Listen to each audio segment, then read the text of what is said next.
Eu falei mal daquele cônsul para Deus. Falei, Deus, que ódio daquele cônsul. Eu nunca mais quero ir nos Estados Unidos. E comecei a declarar isso. Eu e o Odilon, vamos para qualquer lugar do mundo, não vamos mais para os Estados Unidos. Aí as portas começaram a se abrir de outros países. A gente foi para a Europa, foi para tudo que é lugar e não ia nos Estados Unidos. Até que um dia, depois de uns 5 anos, o meu CD foi parar lá no Grammy Latino. E a gravadora falou, Êxla, a gente queria que você fosse, porque só concorrer já é uma vitória. Eu falei, mas eu não tenho mais visto. E aí eu lembrei que eu tinha declarado que eu nunca mais queria ir para os Estados Unidos. Deus tomou uma mulher de Deus para orar por mim. E ela veio e me disse assim, Êxla, você tem que perdoar os Estados Unidos. Porque você não pode prosperar onde você não ama. Isso é sério. Isso é sério. Eu cheguei ao Odilon e falei, Odilon, vem cá, vamos orar. Eu quero orar com você, se ajoelha aqui comigo que a gente vai perdoar os Estados Unidos. Ele, tá doida, mulher? Eu falei, não, a gente vai perdoar os Estados Unidos, eu e você, e nós vamos orar para que Deus abra a porta, porque agora eu quero ir. E eu tinha lançado o CD Terremoto, que vocês cantaram aqui hoje lindamente, esse coral maravilhoso de Vitoriosas. E o Senhor, naquela oração, Ele quebrou as cadeias mesmo, porque no mês seguinte eu estava no consulado, nós pedimos o visto outra vez e a resposta foi positiva. Eu quero dizer para você nessa noite que Deus não desperdiça nenhuma tempestade na sua história. Às vezes a maior tempestade não é lá fora, é aqui dentro de nós. Às vezes antes de resolver uma tempestade do lado de fora, Jesus vai te transformar por dentro. Você precisa saber quais são as suas prioridades em Deus. Como é que está a tua vida de oração? Como é que está a tua leitura da palavra? Como é que está o teu tempo com Deus? Qual é o tempo que você tem dedicado a Ele? Que pensamentos você tem tido durante o teu dia? Você tem noção da presença de Deus? Você valoriza a presença de Deus? Você se importa com aquilo que o Espírito Santo de Deus pensa ao seu respeito? Quando você vai tomar uma atitude, quando você vai tomar uma decisão, você pergunta, será que Deus vai se agradar disso?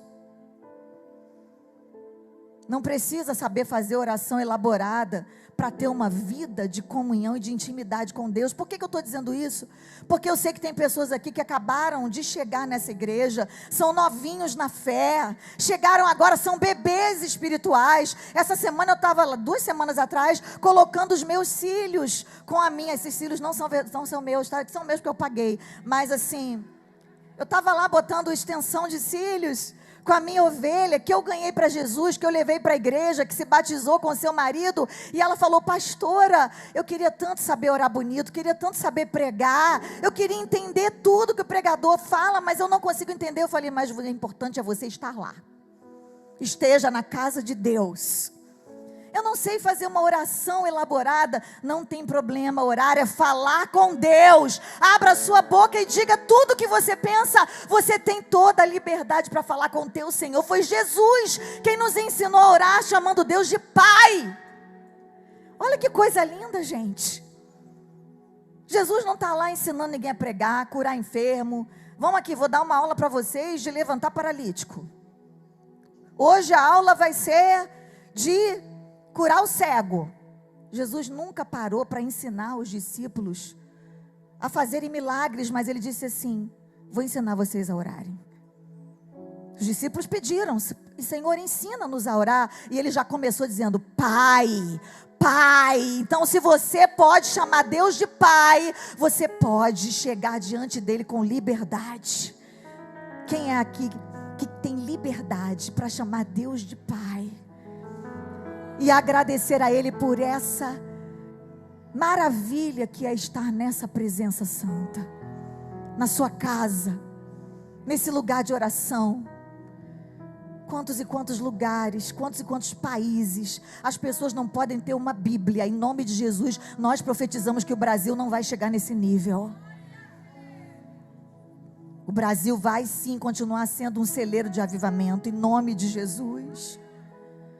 Os discípulos precisaram aprender com Jesus a vencer o medo. Quem aqui tem medo de avião, além de mim? eu venço. Que eu tenho que ir. Fui chamada para fazer a obra de Deus, eu tenho que viajar minha vida no avião, eu acho que eu vou mais do que a aeromoça. Eu gosto de turbulência? Odeio. Quem tiver do meu lado, aperta a mão. Não quero nem saber se eu não conheço. Fico incomodada, porque me dá agonia. Mas eu vou. E eu olho para quem? Quando começa a turbulência, para a aeromoça. Se ela estiver apavorada, eu já começo a pedir perdão pelos meus pecados. E tem hora que Jesus ministra o meu coração. Controle-se. Componha-se. E eu vim aqui para dizer para alguém, controle-se. Componha-se, a tempestade não vai te impedir de viver o propósito que Deus tem na sua vida. Quem tem propósito aqui? Alinhe-se a esse propósito. Não fique esperando Deus acalmar a tempestade. Vai vivendo durante a tempestade. Vai adorando na tempestade. Vai se aproximando de Jesus no meio da tempestade mesmo, até que você vai ver que ela vai passar e você venceu.